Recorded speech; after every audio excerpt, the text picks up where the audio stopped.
All right, hello, ladies and gentlemen. We once again have another episode of the Gafford and Brown Show. I'm Lamar Gafford, I'm Robert Brown. and man, we are going to basically talk about what happened last night with last night's game and Game 6. Man, it's just whatever that you did get a chance to catch. Some of us did not get a chance to catch every single thing, but if you watched today, you had a very good game overall.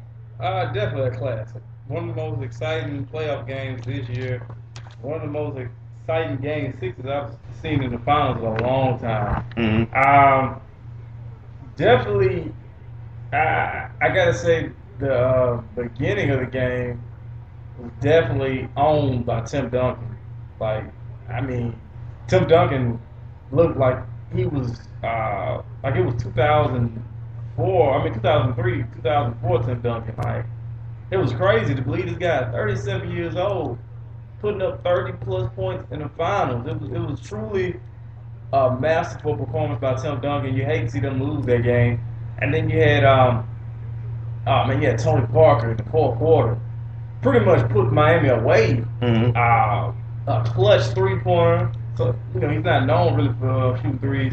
And then that floater, Tony Parker definitely had a great game as well. But I'm gonna say the turkey of the game, at least for the Spurs, might be Ginobili with that costly turnover at the end of the game, and our good friend Kawhi Leonard missing that free throw that really would have put the game away. Ginobili also missed one as well. So the Spurs kind of shot themselves in the foot at the end of that game. What do you take away from it, Lamar? Well, it's just that looking at what the Spurs did, that just surprised me about Duncan having the 30, and then Parker coming up big, and Ginobili, not doing well and all.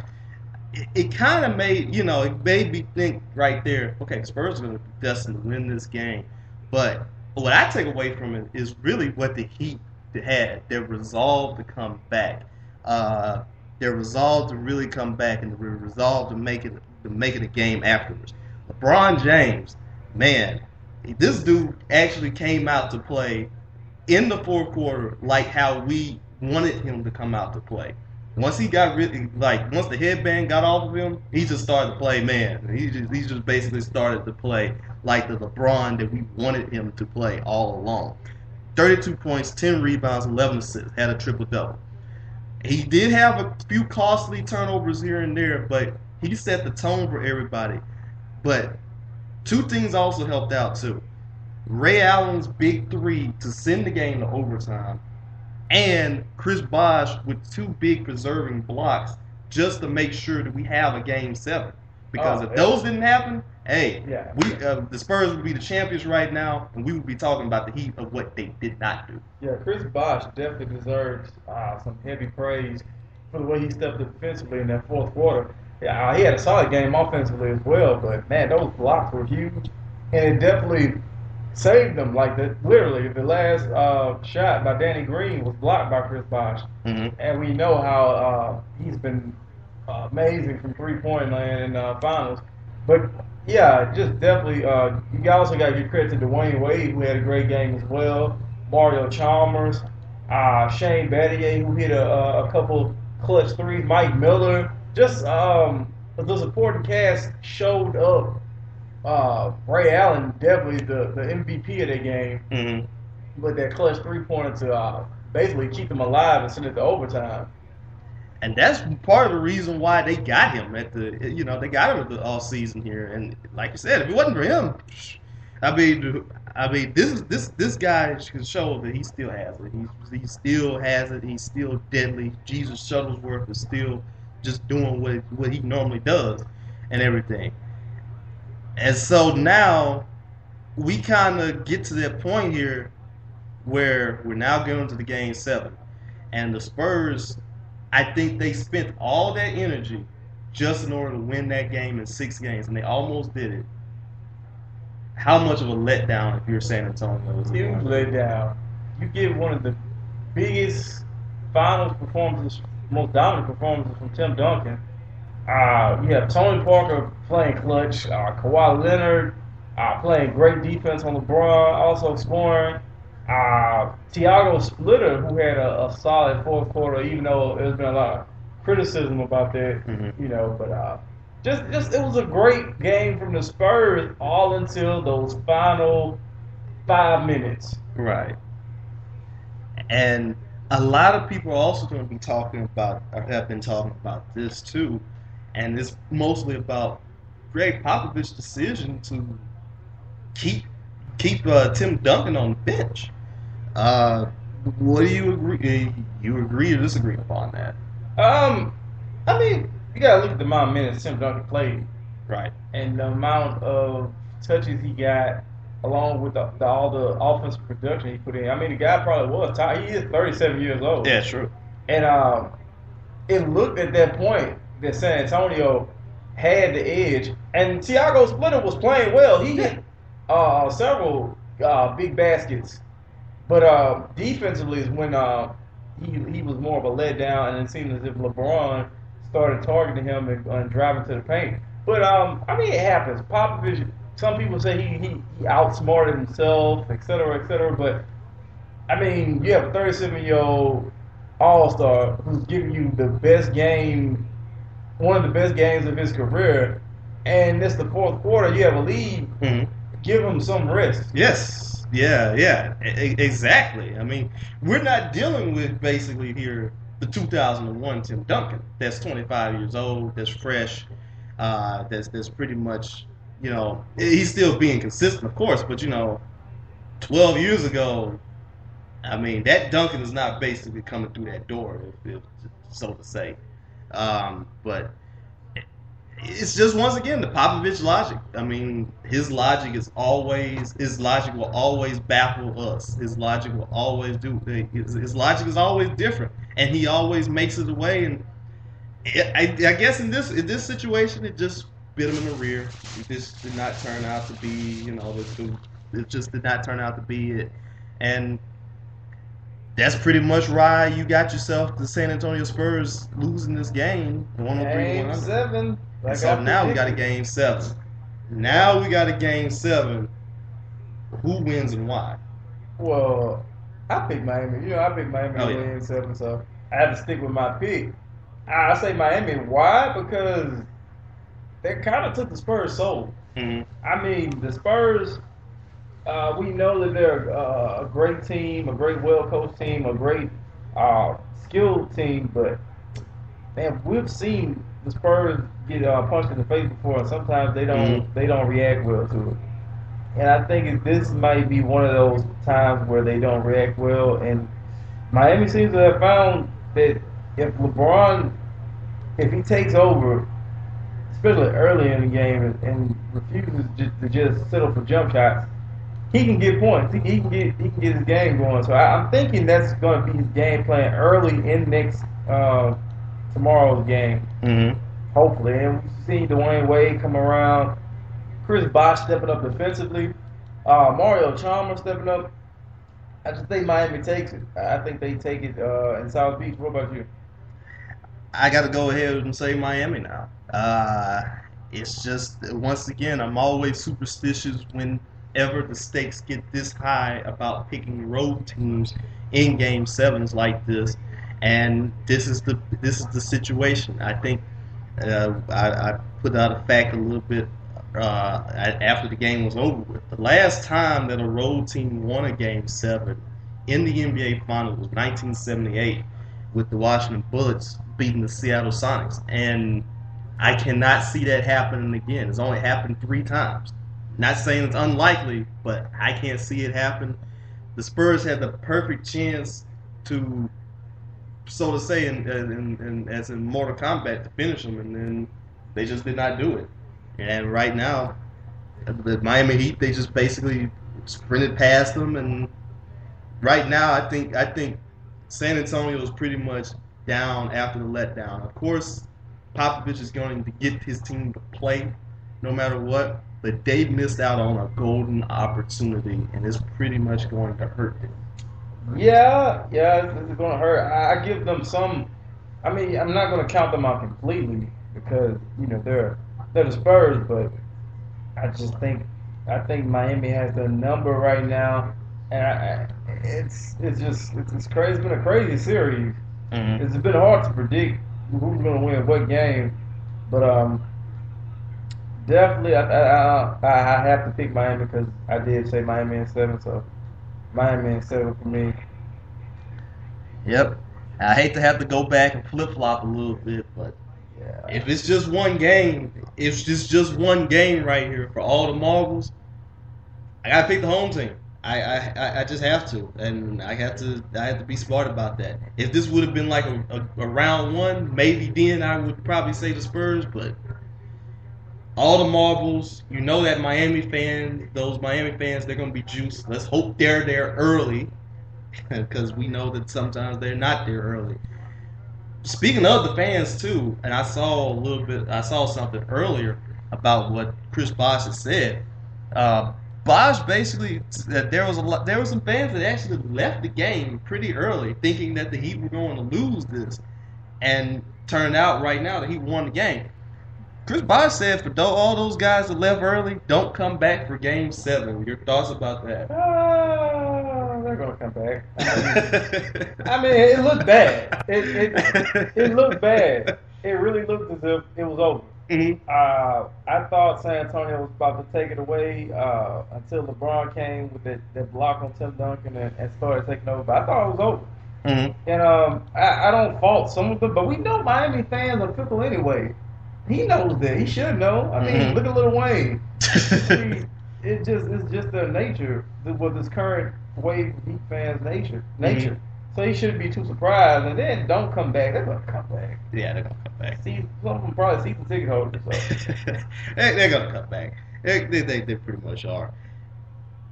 I think I said this a little bit earlier today about fans leaving the game, and sometimes it's like this. The fan in you, I don't think that fans should be leaving the game, especially when the outcome is still in doubt. It's still in the balance. You never know what could happen. Anything can happen, unless it's a blowout. Now it depends on how much you pay for the tickets, though, too. So that might also have something to do. I can understand this frustration, but of course they're probably going to come back. They're going to do very well about that. And these are probably still going to be the ones that are going to be cheering the loudest if they win this game. If they win Game 7, who knows what they might do? They might just hit up South Beach and party afterwards. Yeah. They might have just had the plans to hit up South Beach and party even if they lost. So, hey, that is right there what it is too. Now, getting away from the finals 1 second here. And it kind of looks like right now that it looks like the Clippers and the Celtics, that deal fell a little bit flat after our show yesterday. And now it looks like that they're bringing the deal right back. And by the way, just giving you a little bit of a game break here too. We're watching the Stanley Cup Finals. The Chicago Blackhawks are up 4-2 over the Boston Bruins, and it looks like Chicago's trying to tie up that series. We'll probably talk a little bit about that a little bit later. But it looks like right now, Adrian Wojnarowski tweeted about 3 hours earlier. He said that with a nudge from Chris Paul, it looks like the Clippers and Celtics are discussing the Garnett and Rivers deal all over again.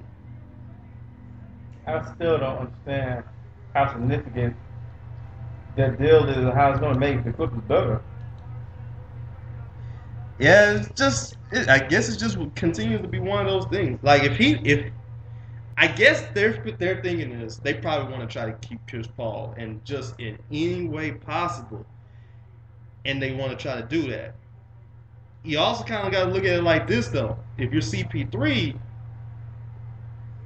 who gives you a much better deal of trying to get yourself into the into a possible finals and at least into the conference finals?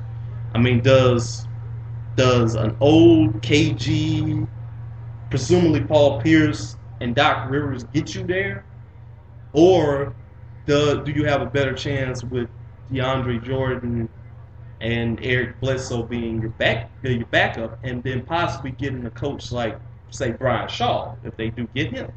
I mean, what helps you out more? What helps you out more? What are you more enticed to? What are you more enticed to do? Are you more enticed to stay because of those players, or if this trade comes to you, are you more enticed to keep, just to stay there? And who's going to give you a much better chance of a championship? Well, Boston wants too much. Yeah, they really want too much. And my thing with Chris Paul is, I will wait it out. I mean, the first agenda should be getting Chris Paul signed or coach, but I guess they're waiting on the coach. Mm-hmm. But I just don't get it, and I don't know. I don't understand why the Clippers won't. There's so many good coaches on the market. Right. I don't know why they're so obsessed with Doc Rivers, a coach that I mentioned last show that to me just still hasn't shown that he's an elite coach. Mm-hmm. Doc's won that one ring, and he had a lot of help with that one ring, because that was that first year of the Big Three. And not saying that Doc is not a good coach, because I really think he is, but I think that there are so many better coaches out there. You gotta look at it like this: you have Lionel Hollins, George Karl is on the block, Brian Shaw is on the block. Who knows? You might try to get Stan Van Gundy. He's on the block. I mean, there's a lot of good coaches out there that you could possibly entice here, that you don't necessarily, and you don't have to give up anything in order to get them. Right. So, I guess they're just thinking, well, you know what? We're just gonna keep the band together. I mean, hey, KG has a summer home, and KG has kind of a home in LA, and Pierce is from Inglewood, and Doc is from LA too. And I guess they just feel like, well, you know what? We're just gonna keep the band together and all that. But I just don't get it. I kind of don't get it either, and it's just one of those things here too. And it's just baffling. And if they do it, it's gonna be interesting to see what's going to happen with that. And if they don't, well then, I guess they could just say, hey, we tried and all that stuff too. A lot of people are also saying that the Clippers should try this because they've been mediocre for years and all that. So that's another thing too. But to me, and I kind of take the same thing from you. I kind of can't see it too well. Right. Now, what do you think is going to happen with the current Laker Dwight Howard saga? Oh boy. Right now, I kind of don't think that at this moment, I don't think he stays in LA. I think he goes to Houston. They've been really courting him very hard over this whole time, and they really want him. Unless he has a change of heart to want to stay in LA. And it's kind of unfortunate for that, because, I mean, this who knows? This is the Dwight Howard here, though. He could change his mind at any minute now. Right. But it's just that it just seems like it would make a little bit more sense to stay in LA, because all the whole lineage of centers that they have there and all that. So, what do you think about it? I don't know. I'm thinking maybe he stays because the money. That's $30 million. Mm-hmm. You can't. That's one of the reasons why Darren Williams stayed in Brooklyn. $30 million. I mean, the money. Mm-hmm. So he should stay. I think. I mean, because the Houston deal is enticing, but what if it doesn't mesh well with Harden? I don't, because Harden's really never played with a dominant big man like Dwight Howard. Right. Ibaka's more like a flex, kind of Bosh-like player now. Mm-hmm. I don't know. I think he should stay and get his money, and then who knows? Next year with him healthy, Kobe healthy, a couple free agents, some more role players, maybe they could get something going. Mm-hmm. Yeah, I mean, that's pretty much going to have to be the case right there. It's gonna be interesting to see how it all plays out. And I mean, the free agency period begins in about, I want to say, 2 weeks now. It begins in about 11, 12 days. So this is when teams are going to start courting everybody. We're going to start seeing what's going to happen about that. I think that maybe your better chance might be in LA. You might can get the team built around you. Who knows what could happen and all that stuff too. I think right now it's either LA or Houston. Could be Atlanta. That they could be also in the mix too. Because if they, I mean, what if they get? What if they pull this off somehow, and they could get Dwight and probably either Josh Smith or Chris Paul? I mean, that would be an interesting place to go. And I think those three teams are going to be the ones right now to get Dwight Howard. I think it's going to be those three teams. They're going to be they're going to be pretty much in the battle for them. So, and I think I just think that's going to be it right there. Right. I see that going. So, yeah. So, we're going to go ahead and take ourselves a little bit of a break real quick. And we're basically just going to come right back in about 30 seconds. This is the Gafford and Brown Show.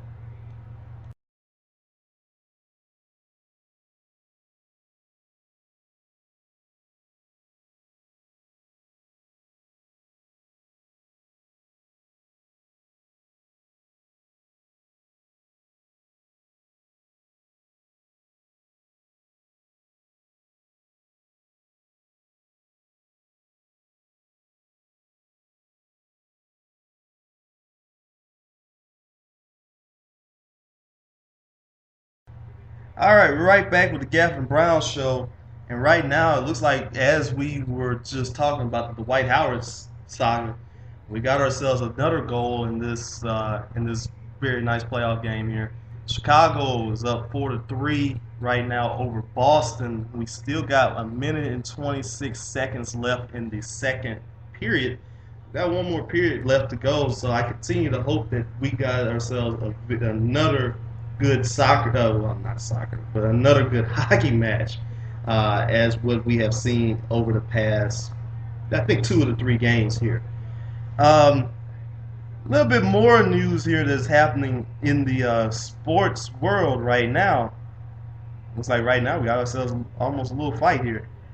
I see online the Jazz hired former coach Jerry Sloan as a senior basketball advisor. Yeah, I've been hearing about that for a while, and that's good that they've buried the hatchet, and trying to resolve things. But I still wish he was coaching, but things happen. But it's great to see him back at the organization. You're right. I mean, this guy, once you like for a past couple of years, like for about 20, 25 years, when you thought of the Utah Jazz, what are the 3 biggest images that pop up in your mind? Karl Malone, Stockton, Jerry Sloan. Exactly. So it's just to see him unceremoniously, had to leave like that in order for them to try to keep Darren Williams. That was kind of like, I think that was just bad thing, and I think we villainized Darren Williams because of such, and probably for good reason for that too. And it's just that he's been one of the, and he's also one of the well-liked coaches that are in the league, that is in the league too. So he might be one of those guys here that, with his mindset, he probably could help out the Jazz, help them out in trying to get some, try to help them out in a way here, while not coaching, but it's still good to see him back in the organization as well. Right. Yeah, definitely. And I want to see how he's going to help, guide the ship, because they could possibly lose Al Jefferson and Paul Millsap, and they have a lot of rebuilding to do. Mm-hmm. They really do, and this is for a team that last year they narrowly missed the playoffs by a couple of games. And a season ago, they made the playoffs as an 8 seed, and we remember the last thing we remember was them getting swept by the Spurs, and pretty much an unceremoniously sweep by the Spurs. So they got themselves a lot on their plate here. They probably don't have Millsap. They don't have Jefferson. They might not have Jefferson back if they don't sign him. But I think it's still going to be a little bit salvageable because you got Derek Favors. You have players like Gordon Hayward here and there and too, but they're going to have to make a move. And what move do you think they can possibly make? Right. I don't know because I don't know the cap situation. It all depends on if they can re-sign either Jefferson or Millsap. If they can make any moves to acquire any free agents. They're a tricky team. I definitely see them in rebuilding mode again. But I don't know. They seem to stay around the playoff making level. Like they haven't been horrible in a while, but they've always been close to either making the playoffs and the playoffs. Right. And I think that's probably going to be the same thing. I mean, it kind of comes down to this: free agents don't want to go to Utah, and as much as I hate to say it, they just don't want to go to Utah. I don't think that's probably one of their more.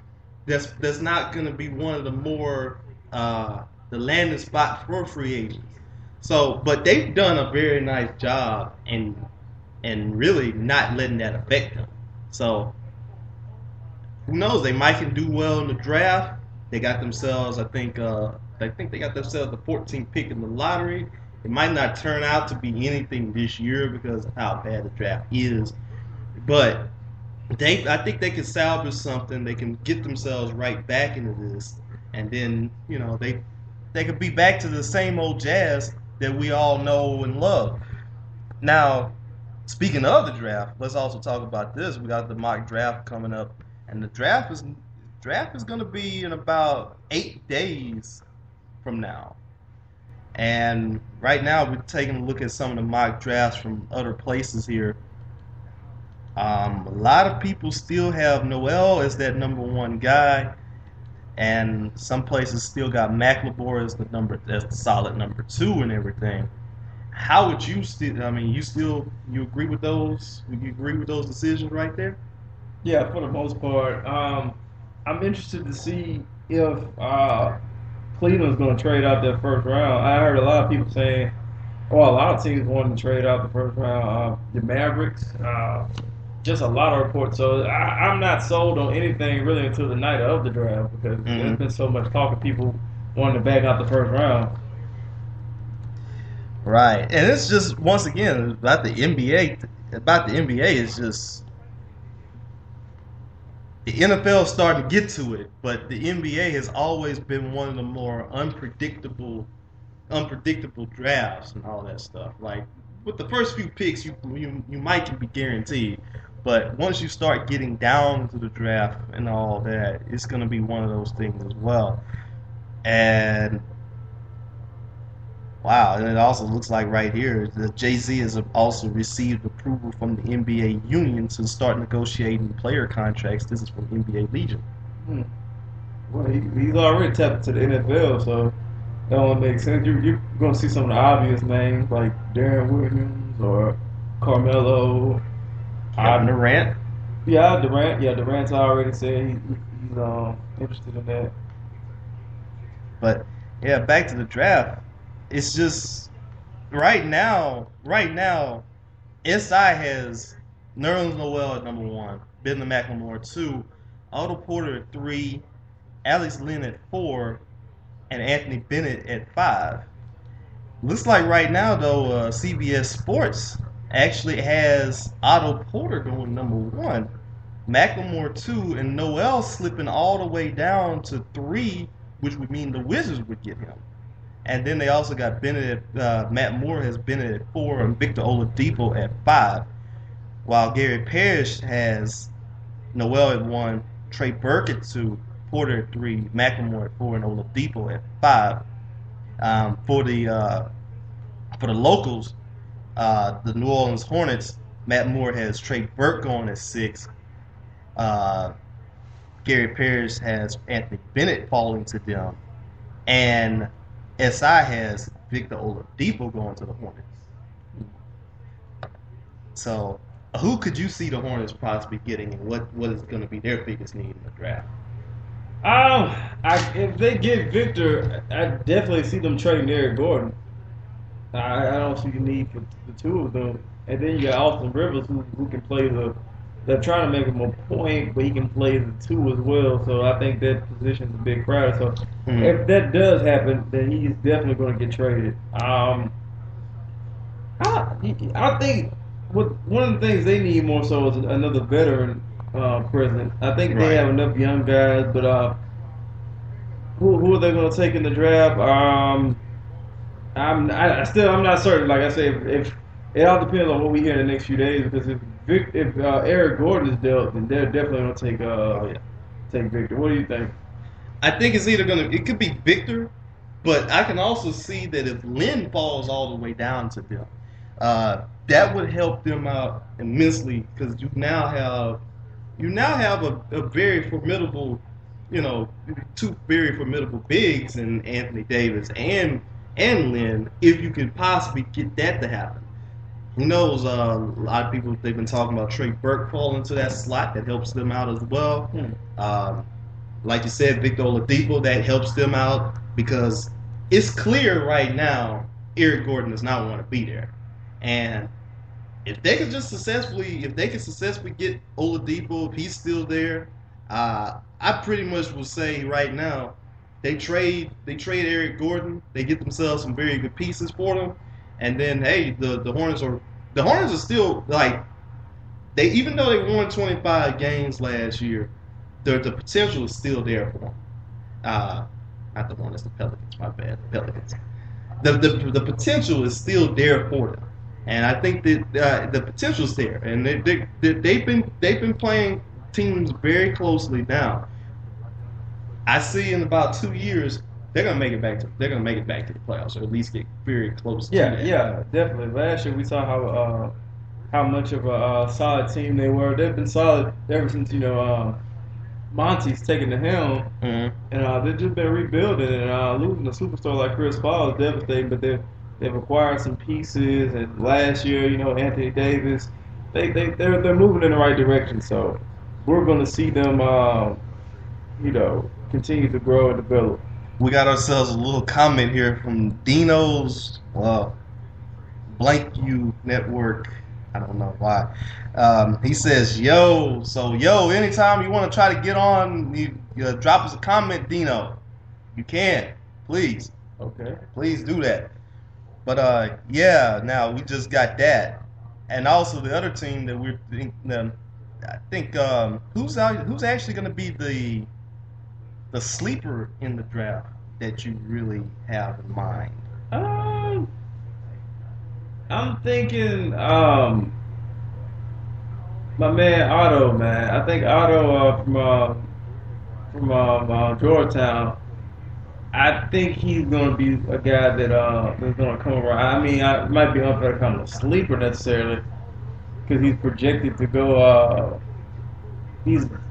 high in some teams. But I think Otto is going to turn out to be a good player. I like him at Georgetown. I like his game. I like Cody Zeller. Trey Burke is one that I'm thinking that might not go over as fast as people think he's going to go over. I think he might have that learning curve to get over. Mm-hmm. But that's really it, because this whole class is a bit weak. But who do you think? I'm probably going to go with the small school, like we pretty much in the same route as we saw Damian Lillard last year. I'm going to go with C.J. McCollum. I just think that this guy I think he has it right now in order to possibly be if not just a decent player in the NBA, but be a pretty good player in the NBA. Gary Parrish has him going 9 to the Minnesota Timberwolves, and then Matt Moore actually has him going 13 to the Mavs. And then a lot of he's projected to go. He's projected to go so many different places, and I think he can do himself some damage. And last year he was hurt, but we seen what he could do. We still have that image in our mind of him beating Duke a couple of years ago, and so who knows? He could turn out to be something in the league. Now, which player right now do you think that's in this class is probably going to be might be the biggest flop of this whole thing?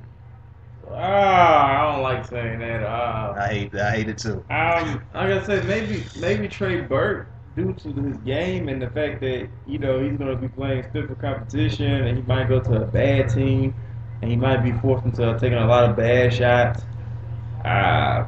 That's the only guy I can think of right now, but I really don't want to call him a flop because nobody's really being projected as being a star. Right. That's the thing too, But yeah, I'd probably say Trey Burke.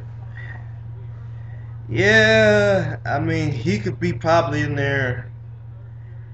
I know a lot of people are probably having some groans right now about Shabazz Muhammad, because this was a guy that we were all thinking that he was going to be the number one pick in the draft last year, and then it turns out that did not happen. He's projected now to go 12. Actually, Matt Moore has Garrett Thunder picking him, and then Gary Parrish has Bob Bass picking him. So I'm pretty sure it's either going to be one of our teams here, and actually, SI has Shabazz going all the way to number 8 with the Pistons.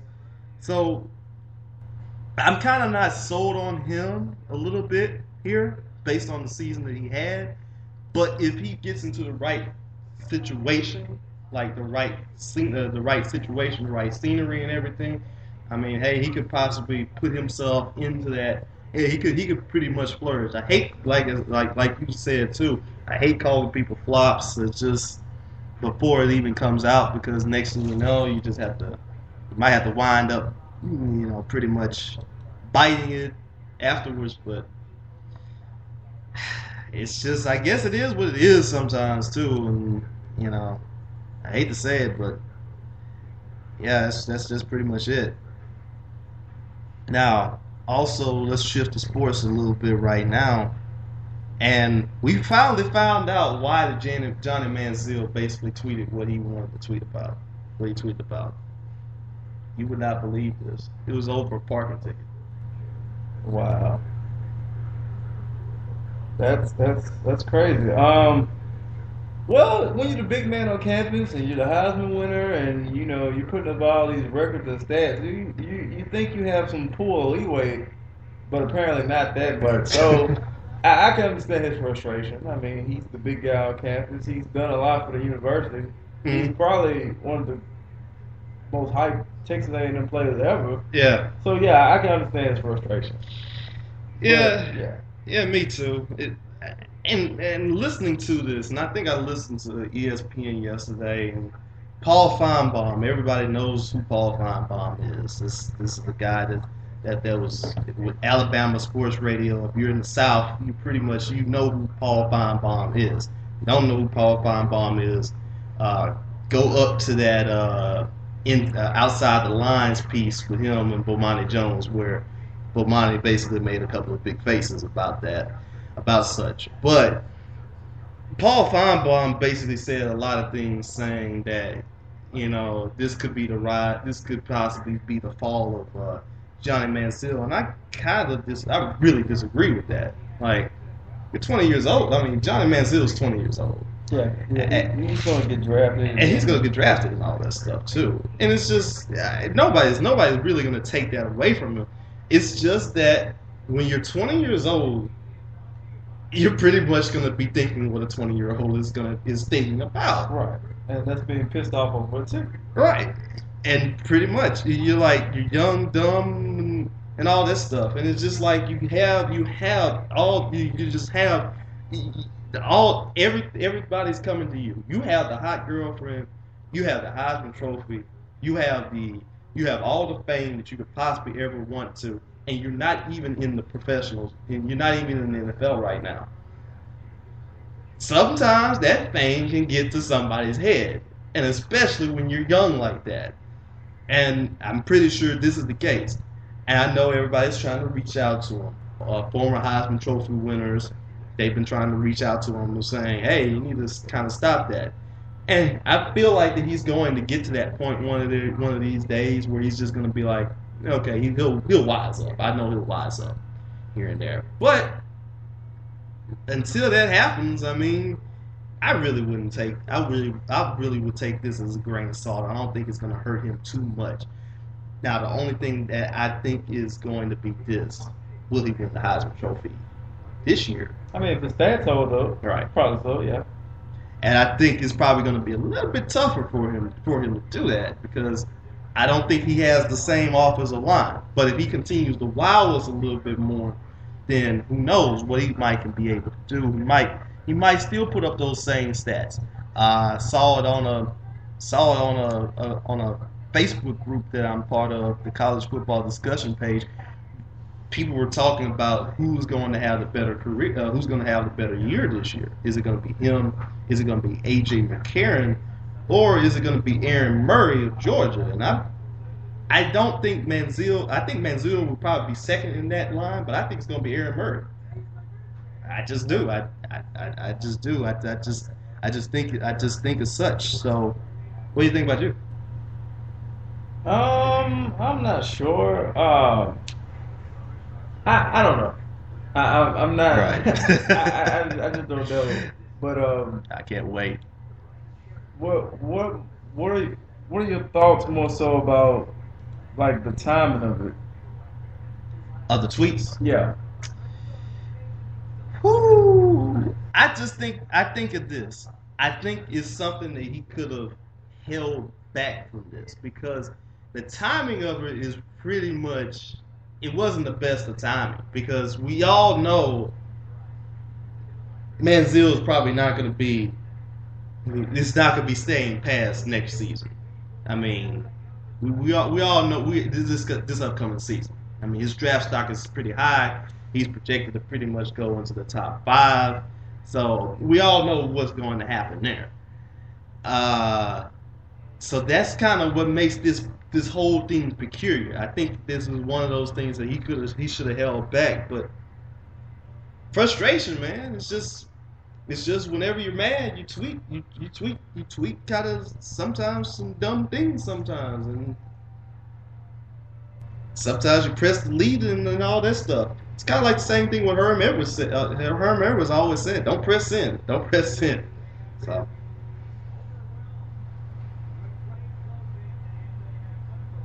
Let's see right here.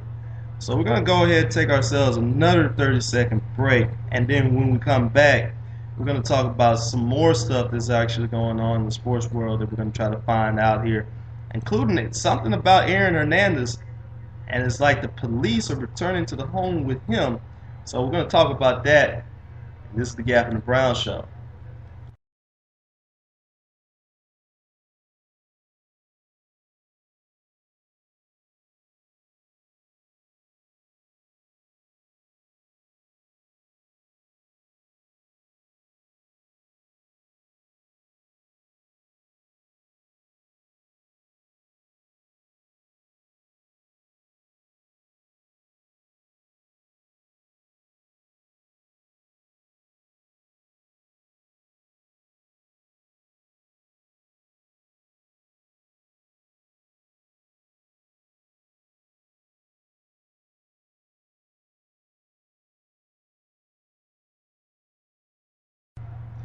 All right, we're right back with the Gafford and Brown Show, and as we were trying to allude to a little bit here earlier, and we don't know all the details of this quite yet, but there was a situation right now with Aaron Hernandez where the police, what we can say is this: the police has returned to the home to him, and there is a lawsuit that alleges that he did shoot a man in Florida and all that. I know we're very early into the legal process, and we want to try to get the legal process to let itself all play out here. But dang, this could have a potential to be big if it turns out to be like that. Well, Gronkowski is hurt, and now you have the situation with Hernandez, so it does put the Patriots in a tight bind. But we don't know. I don't know any specific. I don't even know the whole story. Like I don't know. Right, and I think this is the first time I really heard anything about this, and it's too early to really say anything, and it's too early to say anything. I just know that and you just have to hope that this situation, let the legal process play itself out too. But if he does happen to miss some time, and hopefully that's not the case, but if he does happen to miss some time, like you said, this really does put the Patriots in the bind. They do have another tight end. They do have Jake Ballard, the guy that they got from the Giants a couple of years ago. He could come in. He could pretty much do well. Maybe there's another tight end they probably can get if Hernandez does happen to miss some time and stuff. And right now we also got ourselves another game breaking, and the Boston Bruins have tied up the game at 4-4 with 17 minutes and 55 seconds left in the third period. And looks like we're shaping up to have ourselves a very good game. Right. It's probably overtime. And it looks like I guess we're going to continue to have this because the first two games went to OT. I think the third overtime game in game one, and I think we had a single overtime game in game two. So it's going to continue to do very well for the casual fans out there, just like me and you too. Right. But yeah, that's pretty much with that we have to talk about. Looking at some more news here.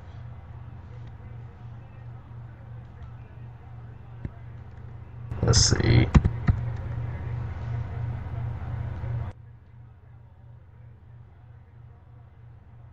Let's see what's going on here right now.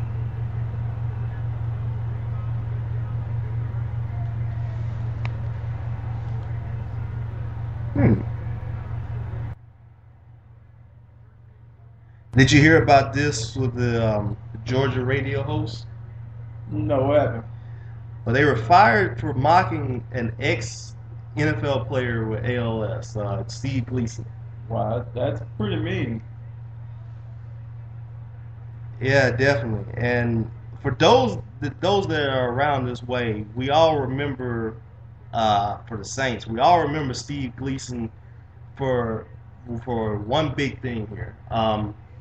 The first game back in the Superdome, the Falcons-Saints Monday Night Football game, he blocks the punt, and it pretty much gives the Saints into that wave of emotion that has made them now to pretty much to be the well-liked team that they are now, from that point there on. And unfortunately, after such, he couldn't play anymore. But he has still remained a big portion of the team. The team has really liked him, and I think he was. Yeah, the team had him around during the Super Bowl as well.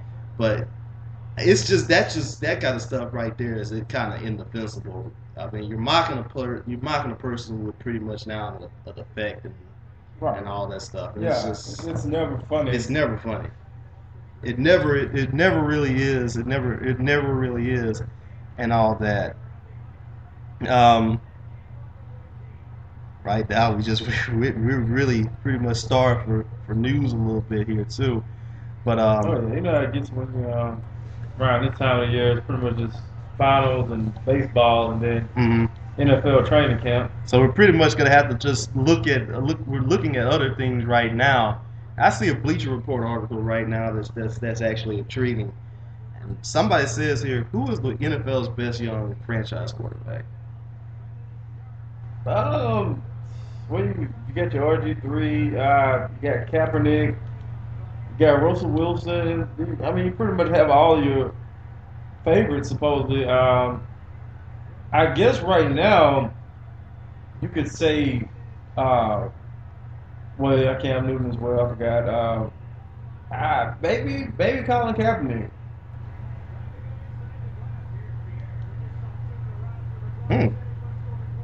Kaepernick? Yeah. I think I would go with probably. Boy, this is pretty tough. I think depending on how well does he come back from his injury, I probably would go with either Griffin or Luck. Either one of the two, and I don't think you could lose with either one of these.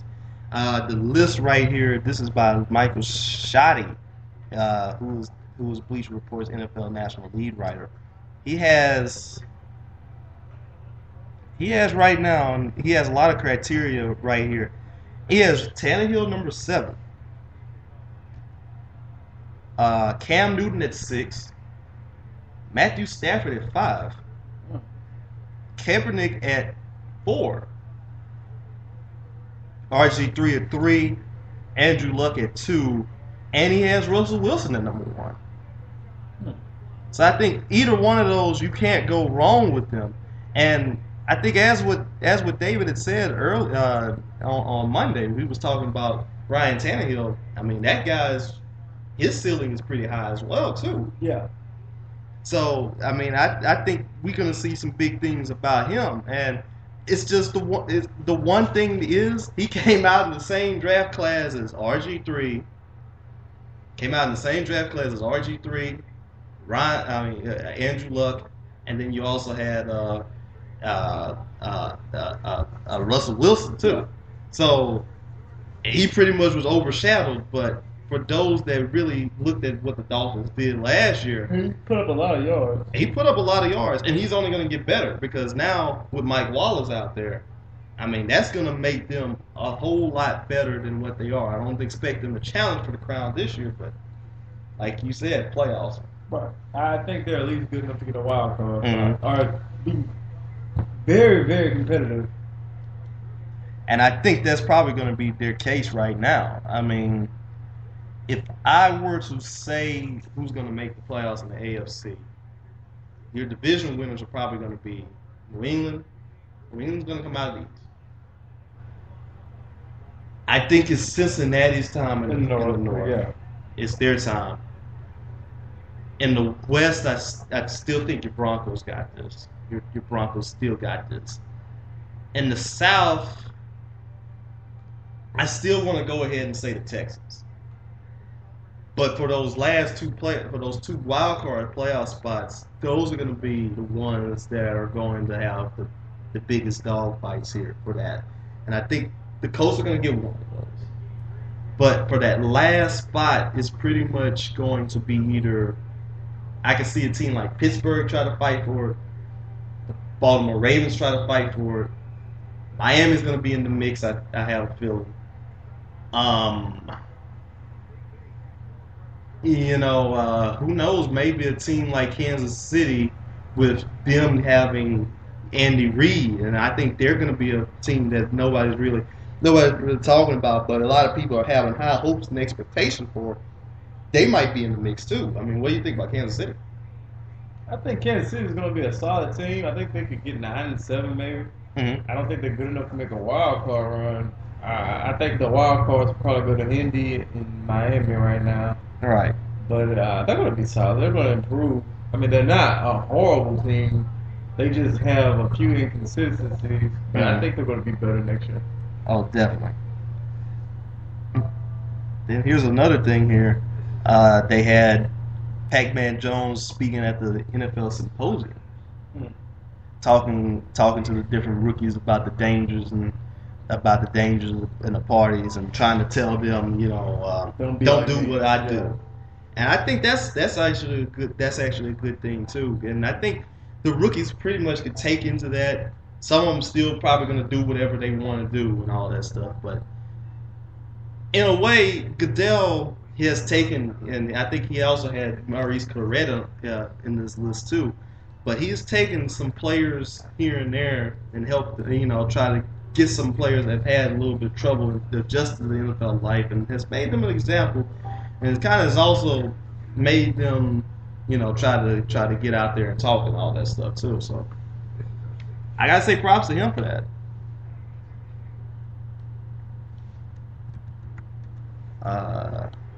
Let's see here.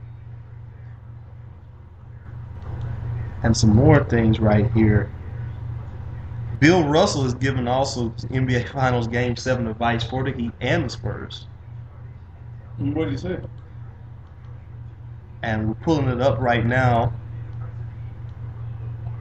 Let's see. Bill Russell said the great mistake is to anticipate the outcome of the engagements. This is what the white sheet of paper here basically says. You ought not to be thinking of whether it ends in victory or defeat. Let nature take its course, and your tools will strike at the right moment. And basically, what Bill Russell said was also this. Celtics coach Red Auerbach used to have a phrase he used: "I don't give a damn what they're going to do. This is what we're going to do." Russell told USA Today Sports. The difference, especially in the 7th game, is can I take my team and do what we do best? And I'm going to respect the other team. The more I respect them without fear but respect, the better my chances are. I didn't really understand none of it. It sounded like a bunch of. It sounded like you know when you watch a Disney movie and they get ready to. I guess it's like Mulan. They get ready to have that final fight scene, and the old character comes with wisdom. But that's some Master Splinter type stuff right there. I mean, if it works, it sounds like something Yoda would say. I mean, if it works, it'll work. I mean, it's Bill Russell though. So right. You gotta just nod your head. Dodge your head and all that stuff to it. Now, and speaking of such, here, I think, and I think we did not mention this earlier. Right now, and we pretty much were so quick to give it to Danny Green. Basically, who's going to be the MVP of this whole thing now? Since we're getting into the situation, I think it's going to be LeBron. It has to. Yeah, it's going to be. It's going to be LeBron. Like, now, if the Spurs win it, yeah, it's Danny Green. It's got to be Danny Green. Unless Tim Duncan comes with another 30+ point game, maybe they'll give it to him. Right. And here's the interesting thing about the NBA. The NBA is also going to expand the short sleeve edition. Basically, the same thing with the Warriors were wearing earlier. Yeah. I did not see too much anything wrong with the jerseys, even though it kind of looked a little funky. It looked a little soccerish to me. Yeah. It kind of looked a little funky about that. But I mean, NBA is always going to do what they got to do and all this stuff. I just always wish that they never, I remember the tights that they used to have back in the day. Yeah. Yeah. The NBA basically just nipped that one in the bud because I guess they weren't making too much of a profit of it. So. And then we also got the Summer League schedule announced too. So.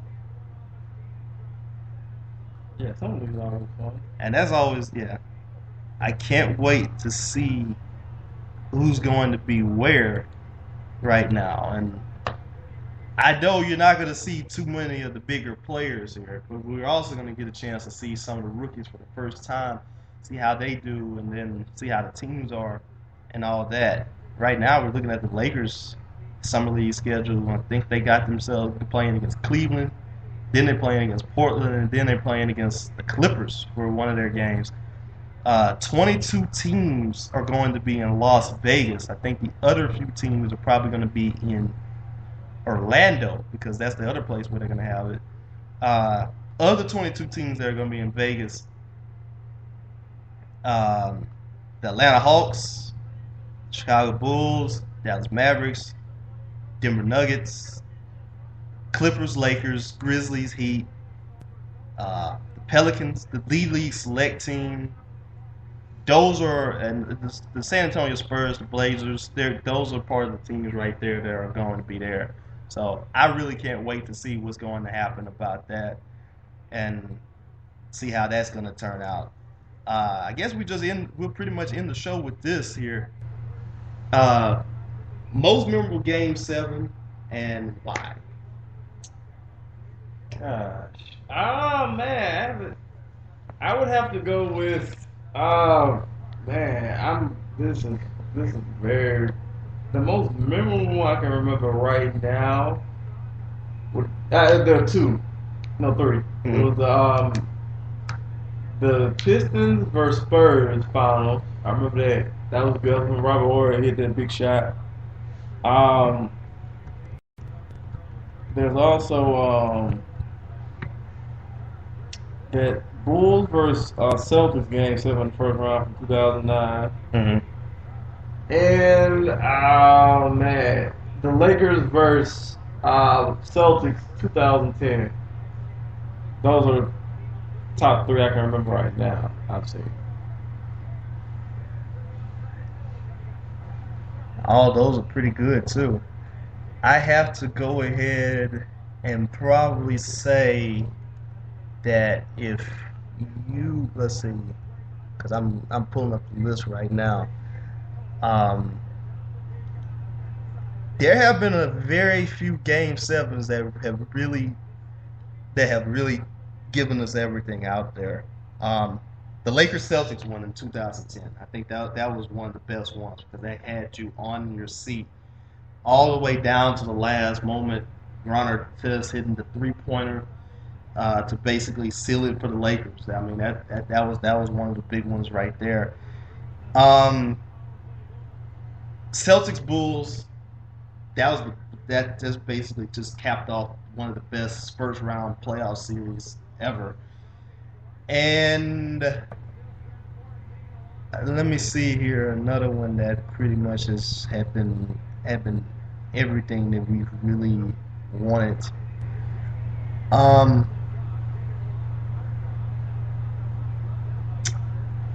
got to go with the Lakers and Kings from 2002. That game had so much. I don't know. I remember I didn't say that one because a lot of people cried that the Kings should have won, but they didn't they didn't hit a lot of key free throws, and the Lakers got a lot of calls to go that way. Right. So the game got a bad taste in my mouth. Yeah, I think that's pretty much that too. Lakers Kings, that probably had that because whoever won that game, I think would have more than likely won the finals against the New Jersey Nets. I'll give you another one too. Pacers and Knicks from '95. I don't remember that. From winning time. Well, yeah, from the Patrick Ewing basically going down the lane, thinking that he was going to tie up the game, and then next thing you know, he misses up the layup. And then Reggie hitting those points. Yeah. I don't remember it in real time, but definitely remember that from the winning time. Definitely. And yeah, I think those have been pretty much some of the better ones that we've gotten a chance to see. And I just hope that this Game 7 is pretty much going to turn out to be everything that we really had and more. But I think this Game 7, though, it pretty much has a tough act to follow after seeing what we had in Game 6. Right. So I think the only way for this Game 7 to really turn out to be a very big game here is going to be either if this game goes to 2 overtimes and stuff like that. But I think what we're going to see here, we're going to see both teams leave it all out on the floor. We're going to see whatever's going to happen here is pretty much this one's for all the marbles. I think everybody's going to pull out all the stops. Popovich is going to do what he does. Spo is going to do what he does. It's pretty much going to be the game of X's and O's. I think it's going to be more of the coaches. It's going to be also more of the big-time players. And then you're also going to have to see some of the X-Factor players are going to step up as well. But prediction for the final score of the game. I'm going to go with 94-91 Miami. I say Heat 99, Spurs 95. And I think that would pretty much be right there. So we're basically going to go ahead and end the show on that note. What's going to be our next show? Probably Friday. Friday. And we're going to have it then. We're going to be talking about the afterwards of the finals and everything. And we might have a guest, who knows. But we're pretty much going to be talking about that. I'm pretty sure we're going to have a lot to say after that point. So keep in contact with us. We'll probably have that show at about 7 o'clock, 8 o'clock Central Time. And that's going to be the place right there for us. I mean, hey, I don't think there's going to be any hockey on that night. And you pretty much, if you're not going out to the movies or anything else like that, but hey, why not come by and hear us? So. Right. That's going to end our show right now for us today. I'm Mark Gafford. I'm Robert Brown. And until then, have a nice time and God bless.